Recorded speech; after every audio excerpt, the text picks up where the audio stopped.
नमस्कार। आज हम बात करेंगे अरावली की।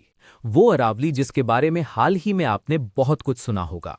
सोशल मीडिया पर शोर है कि सुप्रीम कोर्ट के एक फैसले से अरावली खत्म हो जाएगी। लेकिन क्या ये सच है? आज हम अरावली अनमास्क्ड में सुप्रीम कोर्ट के उस फैसले का सच आपके सामने रखेंगे जो हेडलाइंस के शोर में आप तक पहुंचा ही नहीं।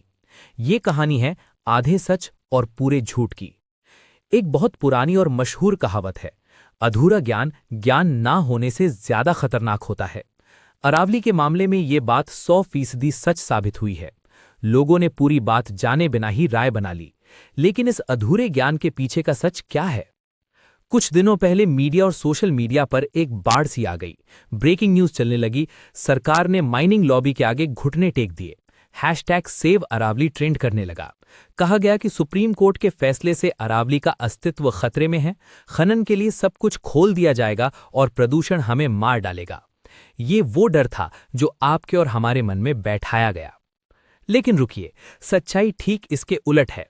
दस्तावेज बताते हैं कि सुप्रीम कोर्ट का फैसला अरावली को खत्म करने के लिए नहीं, बल्कि उसे एक लीगल कवच पहनाने के लिए था। फैसला अरावली को बेचने के लिए नहीं, उसे बचाने के लिए सुनाया गया था। असली खतरा वो फैसला नहीं था जिस पर शोर मचा। असली खतरा तो वो खामोश तबाही थी जो दशकों से चल रही थी। असली दुश्मन अफवाह नहीं, बल्कि सालों से जारी अवैध खनन यानी इल्लीगल माइनिंग था। सुप्रीम कोर्ट के जागने से बहुत पहले ही अरावली को चुपचाप खोखला किया जा रहा था। अगर आपको लगता है कि सब ठीक था, तो इन आंकड़ों को देखिए, ये डराने वाले हैं। सुप्रीम कोर्ट की 2018 की कमेटी कहती है कि पिछले 50-70 सालों में अरावली का लगभग 1/4 हिस्सा धरती से गायब हो चुका है। 1975 से 2019 के बीच 8% अरावली अवैध खनन की भेंट चढ़ गई। और अगर सख्त कदम न उठाए जाते तो अनुमान था कि 2059 तक 22% हिस्सा और खत्म हो जाता। आखिर इतना खनन हो कैसे रहा था? समस्या की जड़ थी अरावली की परिभाषा। गुजरात से लेकर दिल्ली तक किसी को पता ही नहीं था कि सरकारी कागजों में पहाड़ किसे माना जाए। राजस्थान सरकार ने तो हद कर दी।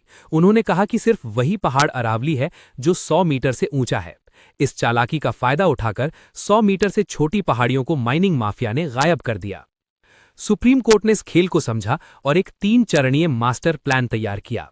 तत्काल रोक, जब तक परिभाषा तय नहीं होती 100 मीटर वाली शर्त को हटाकर हर तरह के खनन पर अंतरिम रोक लगा दी। स्पष्ट परिभाषा, एक टेक्निकल टीम बनाई गई जो पूरे रेंज के लिए एक वैज्ञानिक परिभाषा तय करेगी। बढ़ी हुई सुरक्षा, कोर्ट ने यह भी साफ किया कि पहाड़ों के बीच की 500 मीटर की जमीन भी नो माइनिंग जोन होगी, ताकि पूरा इकोसिस्टम बच सके। दोस्तों, ये लड़ाई सिर्फ पर्यावरण की नहीं थी, ये लड़ाई लहू की भी थी। अरावली को बचाने की कीमत हमारे कुछ जाबाज अफसरों ने अपनी जान देकर चुकाई है। हमें नहीं भूलना चाहिए डीएसपी सुरेंद्र सिंह जी को। 2022 में हरियाणा के नूह में जब उन्होंने अवैध खनन कर रहे एक डंपर को रोकने की कोशिश की तो माफिया ने उन पर ट्रक चढ़ा दिया।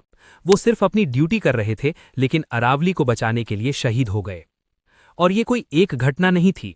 माफिया का आतंक इतना गहरा है कि 2015 में सरकारी टीम पर 200 हथियारबंद लोगों ने हमला किया था। अभी 2024 में खनन के लिए ऐसे विस्फोट किए गए कि स्थानीय लोगों के घर तक टूट गए। ये वो सच है जो अफवाहों के शोर में दब जाता है। अरावली सिर्फ पत्थर और मिट्टी का ढेर नहीं है, ये भारत की पहचान है, हमारी विरासत है। इस पर्वत श्रृंखला को बचाना सिर्फ कोर्ट या सरकार का काम नहीं, ये हमारी अपनी पहचान को बचाने की लड़ाई है। तो इस पूरे घटनाक्रम से हमें क्या सीख मिलती है? यही कि देखने से पहले जानें और मानने से पहले समझें। सिर्फ हेडलाइंस देखकर राय ना बनाएं, तथ्य परखें, सवाल करें और फिर सच तक पहुंचें, क्योंकि अधूरा सच अरावली ही नहीं, हमारे समाज के लिए भी खतरनाक है। जागरूक बनिए, सतर्क रहिए। जय हिंद।